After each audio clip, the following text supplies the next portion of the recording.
after the ceasefire in Lebanon between Hezbollah and Israel. Hezbollah, a couple of days ago, resumed its ways, went back to its ways, fired 5 or 6 rockets on the Israeli town of Metula, or did they? So it's not really clear that this was officially a Hezbollah move, and it doesn't really fit. If you look historically, if they're going to fire, they're going to start something. It's not just going to be 6 rockets that either are shot down or fall in Lebanese territory and nothing else. And there is some speculation that this may not have been Hezbollah at all. It may have been some one of the Palestinian terrorist groups operating in southern Lebanon. Uh, but Lebanon in general is in a very interesting situation, and where it's headed from here, we don't know, but it will affect the whole world. Welcome to the Daily Objective. I'm joined by Daniel. Daniel, your thoughts on this? Yeah, mostly just bored, and well, bored is maybe not the right expression, but sort of like, what are we even doing here? Like, why is there still some group able to even attack? Again, we are not really sure if it is Hezbollah. This has happened in the past where one of the sort of Palestinian terrorist organizations working alongside Hezbollah in the south of Lebanon has either attacked or fired on Israel without sort of coordination with Hezbollah, without approval from Hezbollah, which is a big problem for them, because if they are not expecting Israeli response at some time, they are in a really problematic situation. But yeah, there are still rocket attacks coming out of Lebanon, coming out of Gaza, coming out of Yemen as well, and we are still not really doing anything about all of them, or basically not really finishing any of it. We are still trying to. I mean, even whatever happens with the Houthis, the fact is that when Houthis attacked, Israel was told to stand down, basically not to respond. Now, when it comes to this, they did, of course, respond.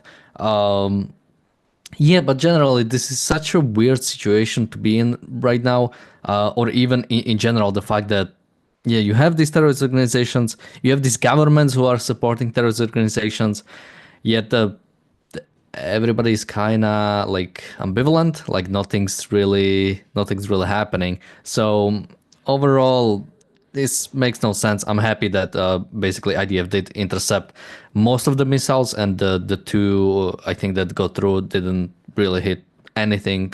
So at least thankfully for that. But yeah, this is just, what do you even make of that? Yeah, the ones that weren't shot down fell in Lebanon. So Yeah. yeah, but they didn't hit anything either there, as far as I know. It's yeah, it's good to remember how we got here, how the ceasefire came about, and so on. So Hezbollah, after October 7th, started firing rockets daily at Israeli civilians in the north of Israel, creating a refugee problem that the UN didn't really have much to say about, but a refugee problem that continues in Israel because Israelis don't trust the government and are a right not to trust the government to protect them.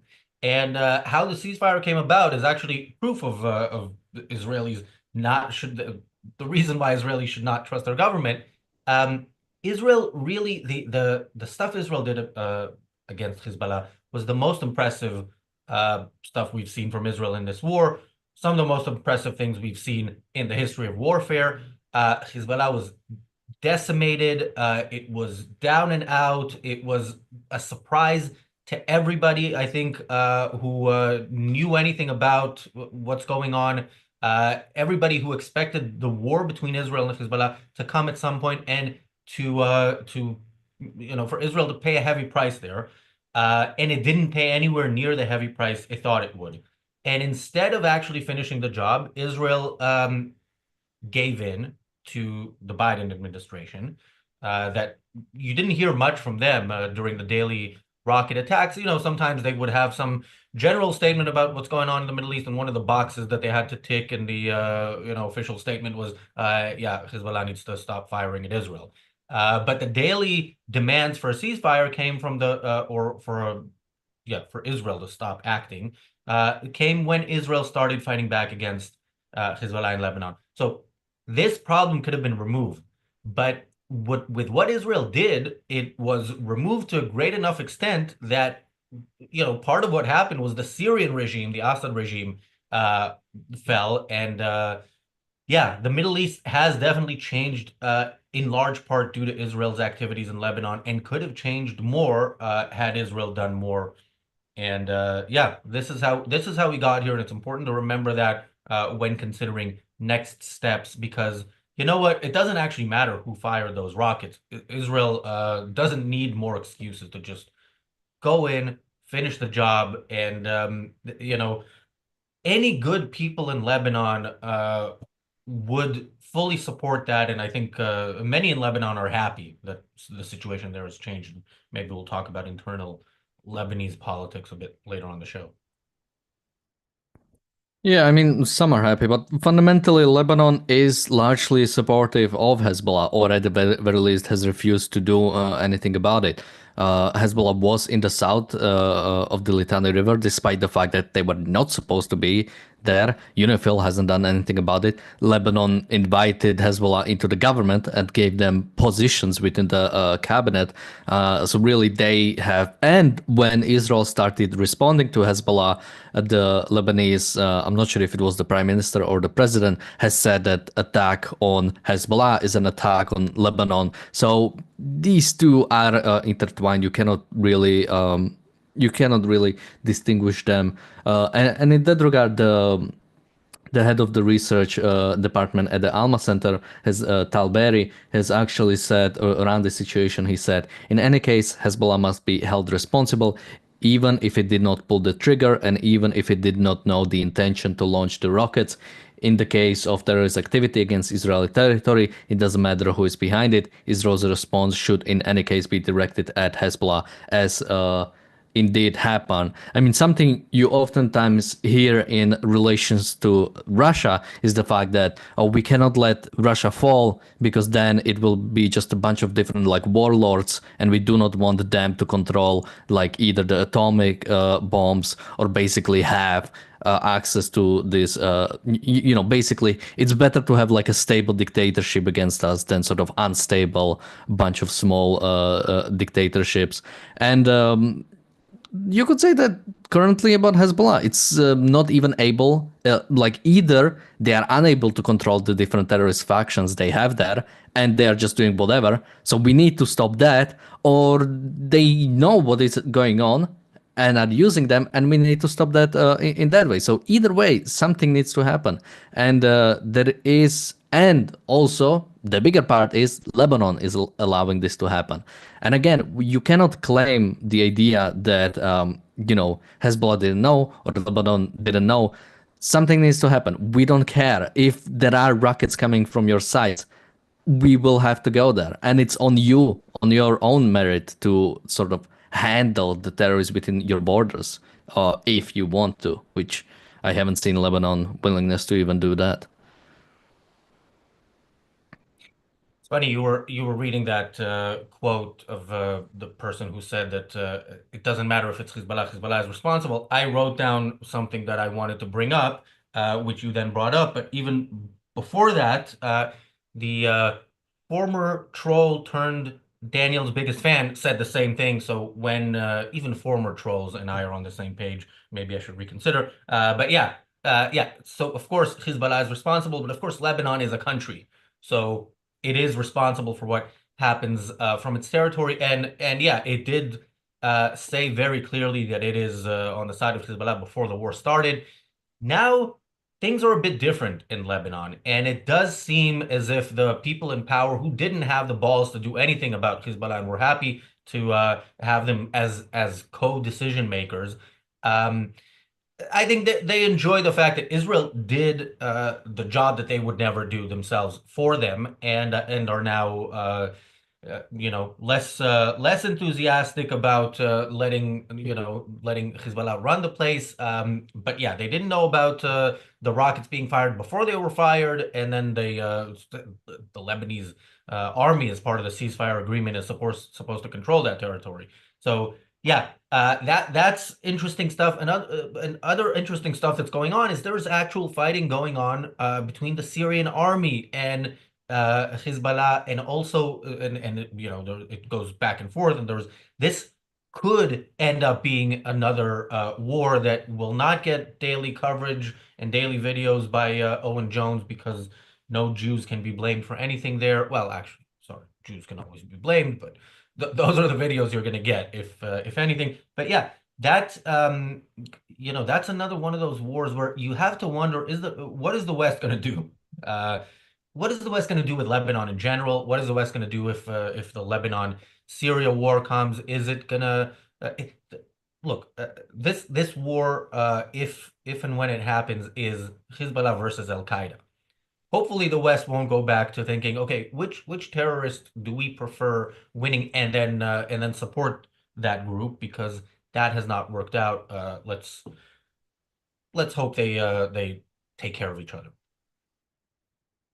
Yeah, I mean, there were already clashes between those two groups, between the HTS and Hezbollah. And of course, they are technically enemies. Hezbollah was the support of the Assad's regime, as well as Iran and Russia. And HTS was, of course, someone they went against. And now they are lacking, not to mention that the infrastructure in Syria held by Assad was used to supply Hezbollah through from Iran. So that was a sort of a big deal that they've just lost. They do not have access to, and Hezbollah is really, in many cases, being choked out. So some but that's sort of like the biggest problem. Like, even if we do something about Hezbollah, it's sort of like saying, well, let's just do something about Hamas. I mean, the fundamentals haven't changed. There are different terrorist groups within Lebanon, and Lebanon itself as a state has pretty much said they are no friends of Israel. They do not want any sort of. I mean, that. Okay, I do not want to remember Steve Witko from yesterday, but it came to mind, and I have to say it. He said something along the lines, if we get rid of these terrorist groups, then we can have normalized relations with Lebanon, with Egypt, with the Palestinians, and that is simply insane. The Lebanese prime minister is just has his like hand over the papers to like normalize the relations with Israel, but Hezbollah like stole his pen, so now he like cannot sign it. I mean, it's ridiculous. Very few of the states in Middle East do want anything to do with Israel. They want it gone. That's why they support any terrorism they can find against Israel. If it means supporting Hamas, if it means supporting certain parts of the Palestinian population, if it means keeping Hezbollah in the south, they'll take whatever it takes to fight against Israel. It is nothing else. And the idea that, we just get rid of a terrorist organization and suddenly it's all going to be nice and dandy is naive or evil. I mean, he's straight up refusing to see what's really going on.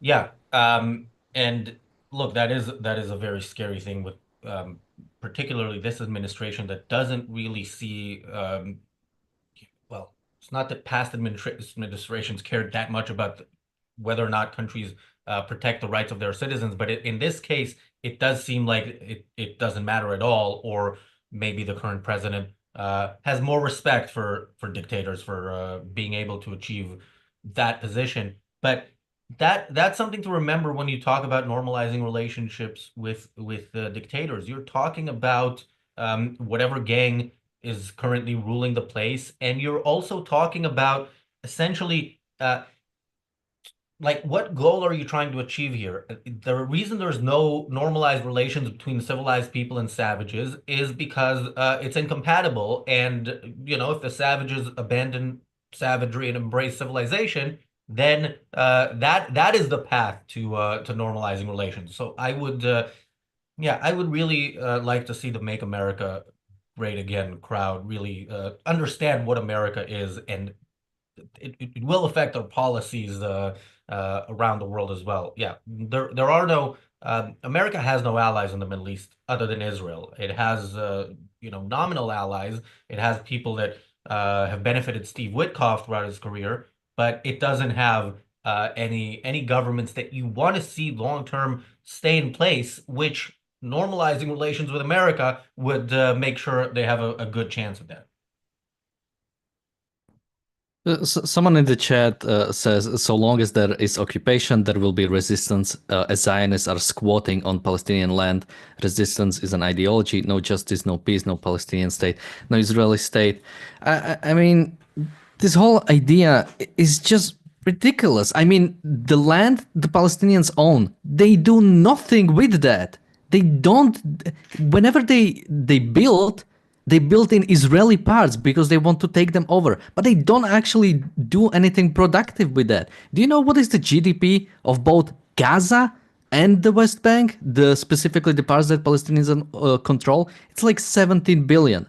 The GDP of Israel is half a trillion, and actually it's 550 billion. It's three times less. Like, I omitted three times the amount of GDP by saying half a trillion than what Palestinians actually have. Like, they do not do anything with that. The purpose of property rights, the purpose of owning any land, is to do something productive with that. The only thing Palestinians spend money on is war. War is inherently destructive. There is nothing being produced there. Building tunnels so you can hide your terrorists there, not even to hide your civilians, to hide your terrorists there and to hide hostages there is not productive. Destroying the Israeli industry that was left after Israel has left Gaza was not being productive. Like, I could see that reasoning if they actually did anything productive with that. But anytime you check it, they just use it to destroy Israel, and there is nothing beyond that. Yeah, but you're looking at it the wrong way. I mean, when somebody says that the problem is, all these slogans that this troll was repeating, especially the ones about squatting on Palestinian land. Look, this person has access to, history, as do all the people who repeat Palestinian slogans. He knows that Jews live in Israel, settled land that nothing was done with. In some cases, bought land from Arabs, but you're missing the point. Like, the point is fundamentally, as a race, because this is what it means ultimately. As a race, Jews should not be there. Arabs should, and that's all there is to it. There's no other way of looking at it. And what's interesting, and this has always been interesting, this is what as a teenager made me leave the Israeli left, is the fact that at the bottom line, what Israel wants from the Palestinians is to stop killing them. What the Palestinians want from Israel is to stop living.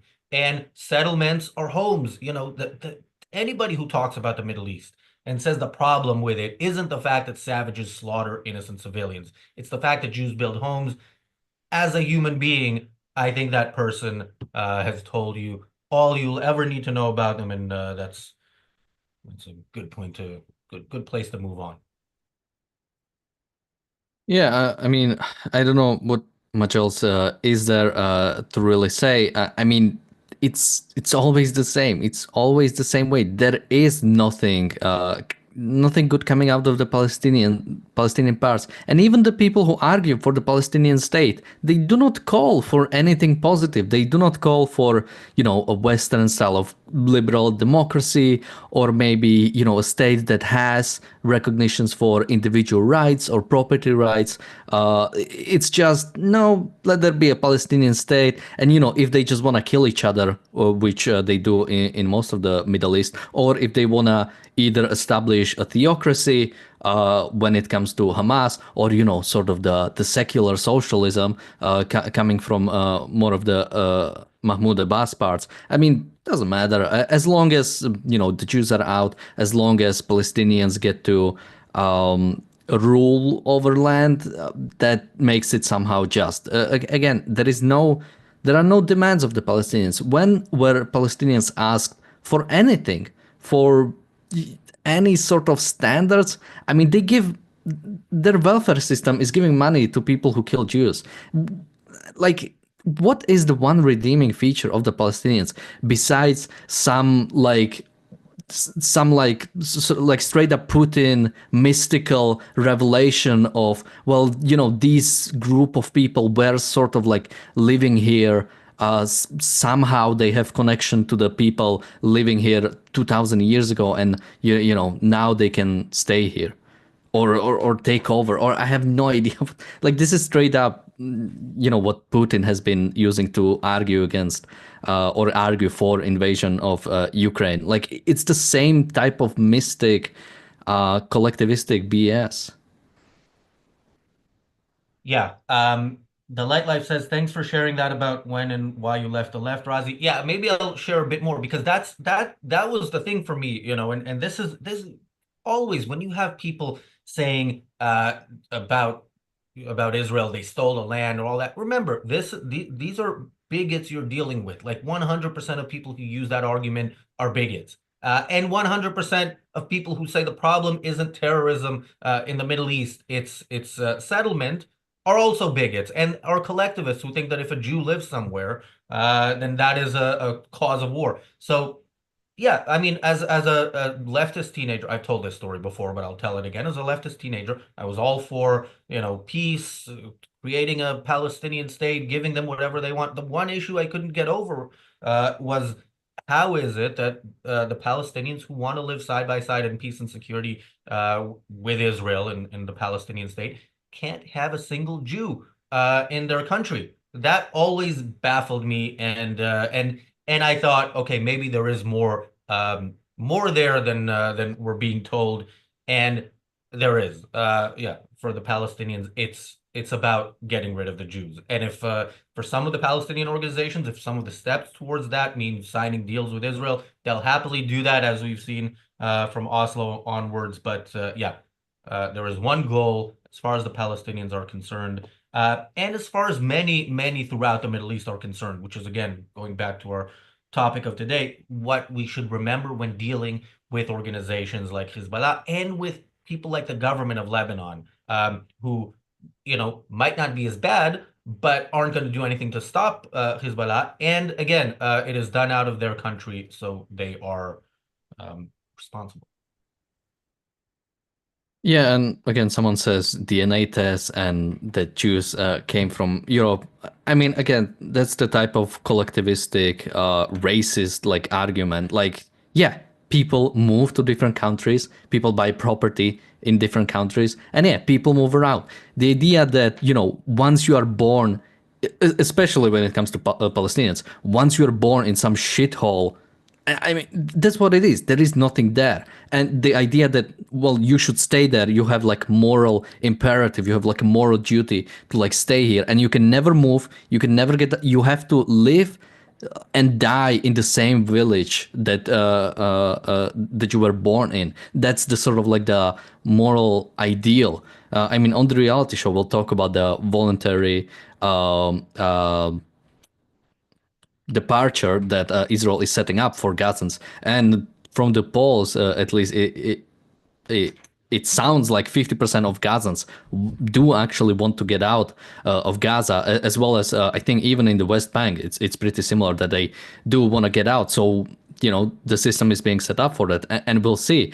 And if and I hope they like I cannot see why anybody would want to stay there besides some again some sort of like a mystic like desire to basically stay there and kill Jews. Yeah, you have a much better chance of killing Jews if you stay in Gaza than if you're in the middle of the desert somewhere in the middle of Africa, which is my relocation plan, or one of mine. But anyway, yeah. I had a point to make about this plan. Oh yeah, okay. So yeah, as soon as Trump announced his plans, we heard, oh, it's not doable, was one of the things that people were saying, which is of course nonsense. It has been done throughout history with much worse traveling machinery. So yeah, it's Yeah, and then possible. not Yeah. even in history. 10 years ago, Europe took millions of Syrians. Turkey itself took like, I think like 4 or 5 million or something. Yeah. Um, so it is doable. And look, we said right when Trump announced it that Israel should immediately start working on it. First of all, because they have at most 4 years, but probably less because he changes his mind all the time about things, including his overall position. And it's not definitely not certain that Trump will support Israel for 4 years. But it looks like things are being done to encourage this. Now, there is, of course, next steps, but we will, which Israel could screw up, and it could become a situation where they're in exile, and it's all, their whole story of their refugee status is enhanced even beyond what it is now. But one step at a time. Yeah, let's hope the first few steps of this get implemented. That's one thing I have to mention about this troll in the chat is even their name, which is a lie. It's also kind of racist. Not true, but also is not a surprise that this person is you know is where they are. Uh, my opinion on a one-state solution. First of all, instead of asking me to answer a question, a super chat always works. But yeah, I've said this before. At the moment, it's a fantasy. If Palestinians uh, have access to Jews, they kill them. So if and remember, October 7th, they had to work hard to figure out how to make it past that fence. If you take down that fence, if it's one state, there will be no Jews left. So no, I do not support that. I support that as a great ideal. At some point in the future, when bigots like the troll we spent too much time on today are no longer a part of decision-making processes everywhere or anywhere important. Um, yeah. So the plan to get rid of the people of Gaza, as you mentioned, Daniel, that is the topic of the reality show. Hopefully, people in the administration are watching and taking notes. There are some good ideas there. Thanks, Daniel. Thanks everybody for watching, and the reality show starts in a couple of minutes.